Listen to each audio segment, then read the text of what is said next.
Hello everyone, welcome back to Magnet Brains. My name is CS Payal and इस video में हम पढ़ने जा रहे हैं एक्सपोर्ट प्रोसीजर के थर्ड पार्ट के बारे में। दो पार्ट्स हम ऑलरेडी पढ़ चुके हैं, ये है हमारा थर्ड पार्ट और मैं आपको पहले ही बता चुकी हूँ। एक बार ये सारे पार्ट्स कंप्लीट हो गए तो एक समरी वीडियो भी बनेगी आपके लिए, जो आपके लिए ज़्यादा यूजफुल हो सकती है। सो थर्ड पार्ट में हम पढ़ते हैं assessing the importers credit worthiness and securing a guarantee for the payments. ये बोलते हैं फर्स्ट में क्या हुआ, कोटेशन ली सामने वाले ने, ठीक है, आपने दे दी कोटेशन, उसको पसंद आई, उसने आपको ऑर्डर दे दिया, ठीक है।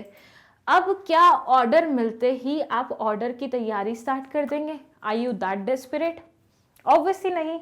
देखिए बहुत बार ऐसा होता है, बहुत इंपोर्टर्स हमारा ऐसा मजाक बना देते हैं कि वो ऑर्डर देके गायब हो जाते हैं।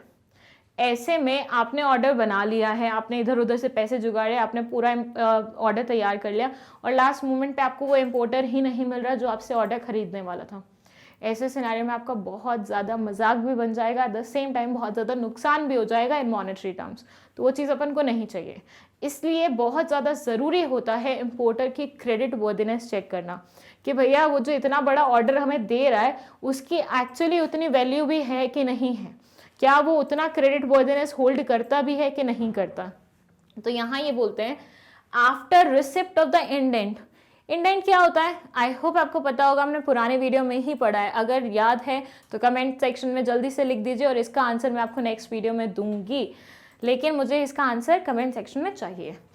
Okay, after receipt of indent The exporter makes necessary inquiry about the credit worthiness of the importer। ये बोलता है भैया एक बार ऑर्डर रिसीव हो गया, उसके बाद आपका फर्ज बनता है इम्पोर्टर की क्रेडिट वर्दिनेस को चेक करने का। The purpose underlying the inquiry is to assess the risk of non-payment by the importer once the goods reach the import destination। ये बोलते हैं ये हम इसलिए करवाते हैं क्योंकि आपने गुड्स तैयार कर लिए, बना लिए थे आपने, जैसे ही ऑर्डर आपको मिला बना के आपने भेज दिए, वो इंपोर्ट वाले पोजीशन पे पहुंच भी गए, डेस्टिनेशन पे पहुंच भी गए। अब आपको पता चला कि वो जो इंसान आपको ऑर्डर दे रहा था उसके पास तो पैसे ही नहीं है, वो खुद इंसॉल्वेंसी की उसमें बैठा हुआ है। ऐसे सिनेरियो में क्या आपका कोई भी भला होगा इस इंटरनेशनल बिजनेस में पढ़ने का? ऑब्वियसली नहीं होगा। तो अगर आप अपने आप को इस रिस्क से बचाना चाहते हैं तो बहुत ज़्यादा ज़रूरी है कि आप अपने आप को इस वे में सिक्योर करें कि उसकी क्रेडिट वर्दिनेस पहले ही चेक कर लें। Then they say to minimize such risk, most exporters demand a letter of credit from the importer। ये बोलते हैं इस रिस्क से बचने के लिए।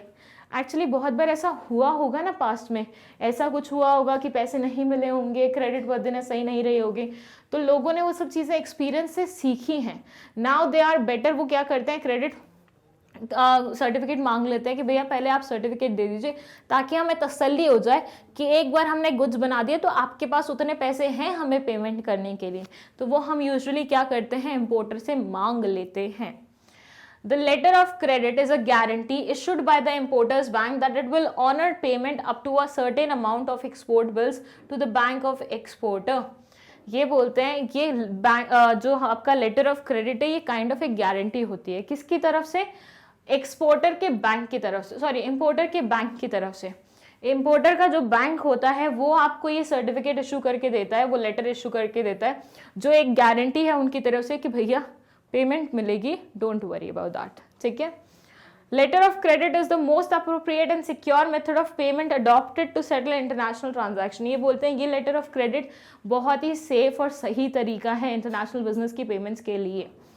सो फर्स्ट में पढ़ा, कोटेशंस मंगवाई। सेकंड में पढ़ा, उन कोटेशंस के रिप्लाई में ऑर्डर दिया। थर्ड में हम पढ़ रहे हैं ऑर्डर मिलने के बाद एकदम से प्रोडक्शन स्टार्ट नहीं करना। You have to wait, you have to check the credit worthiness of that particular person, जो भी आपसे मतलब जो इम्पोर्टर है वहाँ का, और उसके बाद कहीं जाके आप अपना नॉर्मल बिजनेस स्टार्ट करेंगे, नॉर्मल प्रोसीजर स्टार्ट करेंगे। तो अभी तक हमने पढ़ लिया है 3 प्रोसीजर के पार्ट्स, मतलब 3 स्टेप्स पढ़ चुके हैं हम प्रोसीजर के।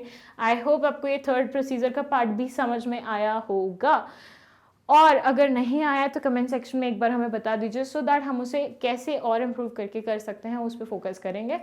एंड अगर आपको नोट्स चाहिए तो magnetbrains.com पे जाके आप नोट्स भी ले सकते हैं। दैट्स आवर ऑफिशियल वेबसाइट जिसका link is provided in the description box.